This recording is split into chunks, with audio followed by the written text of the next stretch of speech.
Hello friends and student graduate रूपसर channel आपको स्वागत।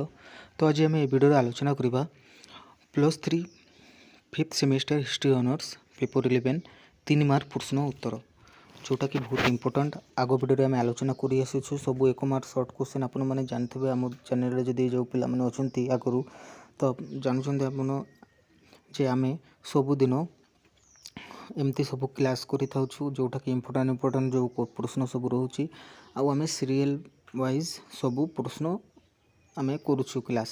तो आम 1 मार्क 2 मार्क प्रश्न सब सरीगला आम चैनल आपने चाहिए देखिपारे। एवं आम आलोचना करवा 3 मार्क प्रश्न उत्तर जोटा कि बहुत इंपोर्टेंट आउ तार पार्ट 1 बोली आम यहाँ देचु कहीं पार्ट 1 रे आम बहुत क्वेश्चन अच्छी पार्ट माने 3 मार्क प्रश्न उत्तर। तो से आम गोटे गोटे पार्ट करी सब आलोचना करवा ना वीडियोटा बहुत लंबा हो आम खाली एबे आरंभ करवा जे 3 मार्क प्रश्न उत्तर पार्ट 1। तो आपन जब आम चैनल नुआ अच्छा तो आम चैनल को सब्सक्राइब करदे एमती सब नुआ नुआ वीडियो देखापी आउ यही प्रश्न भितर आपन परीक्षा आसो आपने वीडियोटा पूरा आरंभ रू शेष देखु आउ नोट्स कर रखु।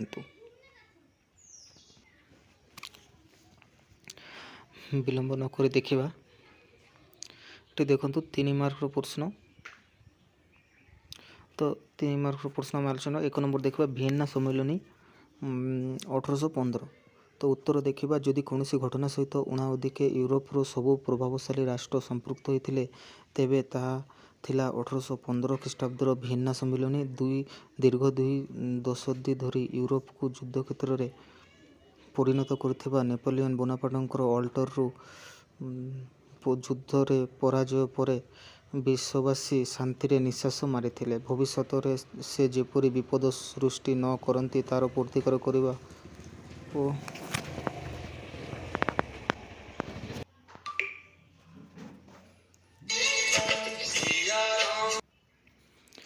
नेपोलियन पतन ऑस्ट्रिया गुरुत्वपूर्ण भूमिका अवलंबन कर सम्मान प्रदर्शन पूर्वक तार राजधानी वियेना ठारे 1815 मसीह से मिलित होते। यह वियेना सम्मेलन बा वियेना कांग्रेस नाम प्रसिद्ध। यही सम्मेलन रे ऑस्ट्रिया चांसेलर मेटरनिख पौरोहित्य करथिले। 2 नंबर प्रश्न वियेना सम्मेलन लक्ष्य उद्देश्य उत्तर वियेना सम्मेलन केतोटी लक्ष्य उद्देश्य नहीं आहूत होता। प्रथम उद्देश्य थिला नेपोलियन शासन समय फ्रांस साम्राज्यवादर जो आतंक सृष्टि करथिला सेतिपई ता विरुद्ध कि प्रकार कार्यानुष्ठान ग्रहण करा जेपरिक भविष्य में तार पुनरावृत्ति न घटे। वियेना सम्मेलन अन्य एक लक्ष्य थिला यूरोपीय राजनैतिक मानचित्र पुनर्गठन। अतीत में नेपोलियन केतेक राज्य जय करने संगे संगे सेगुड़िकर भौगोलिक सीमारेखार परिवर्तन करथिले। तेणु वियेना सम्मेलन अन्यतम उद्देश्य थिला किपरि यूरोपर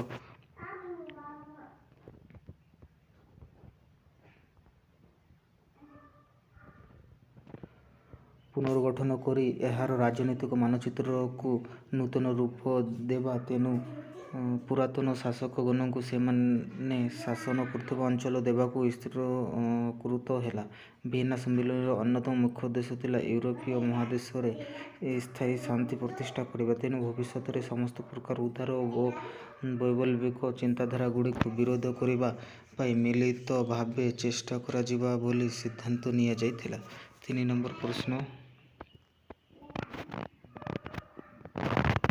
वियेना सम्मेलन अनुसृत वैधता नीति उत्तर वियेना सम्मेलन अनुसृत वैधता नीतिर प्रधान प्रवक्ता थिला मेटरनिख और टेलीरांड। शक्तिर भारसाम्य रक्षा करने से तथा अन्य कूटनीतिज्ञ मैंने चाहूले जे नेपोलियन समय गादीच्युत होइथिबा राजवंशर राजा माननकु पुनः स्थापित करा जाऊ। एही नीति प्रयोग करी फ्रांस स्पेन नेपल्स और सिसिली रे बुर्बन राजवंशर पूर्ण प्रतिष्ठा करा जाइथिला। सेहीपरि रोम रे पोप और इटालीर केन्द्रांचल राज्यगुड़िक ऑस्ट्रियार हाबसबर्ग राजवंशर शासक मैंने पुनः स्थापित होते।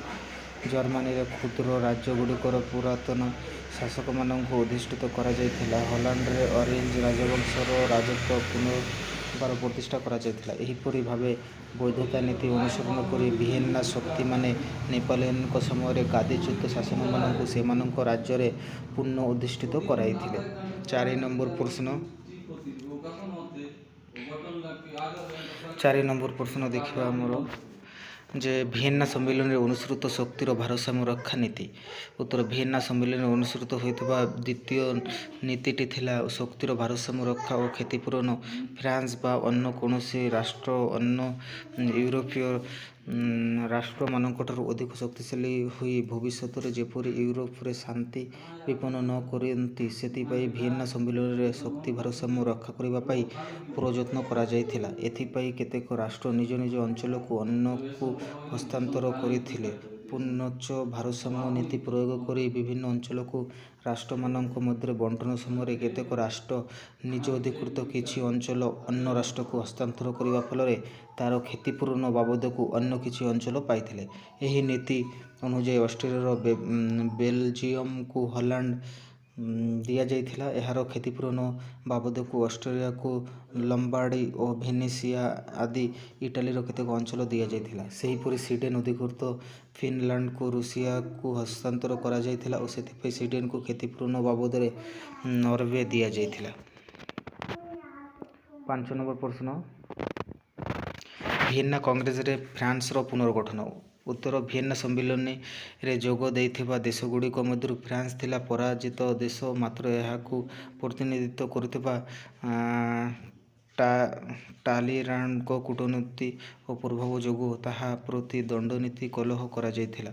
1790 ଖ୍ରୀଷ୍ଟାବ୍ଦରେ ଫ୍ରାନ୍ସର ସୀମା ରେଖାକୁ ତା'ର ଭୌଗୋଳିକ ସୀମାରେଖା ରୂପେ ରଖାଯାଇଥିଲା। ବୁର୍ବନ ରାଜବଂଶର ଅଷ୍ଟାଦଶ ଲୁଇଙ୍କୁ ଫ୍ରାନ୍ସର ରାଜସିଂହାସନରେ ଅଧିଷ୍ଠିତ କରାଯାଇଥିଲା। ଯୁଦ୍ଧ କ୍ଷତିପୂରଣ ବାବଦକୁ ଫ୍ରାନ୍ସ ଆଗାମୀ 5 ବର୍ଷ ମଧ୍ୟରେ 70 କୋଟି ଟଙ୍କାର ଫରାସୀ ମୁଦ୍ରା ଦେବ ବୋଲି କୁହାଯାଇଥିଲା। ଆଲସେସ୍ ଓ ଲରେନ୍ ନାମକ ଦୁଇଟି ଜର୍ମାନ ରାଜ୍ୟ ଫ୍ରାନ୍ସ ଅଧୀନରେ ରଖିବାକୁ ସ୍ଥିର ହୋଇଥିଲା।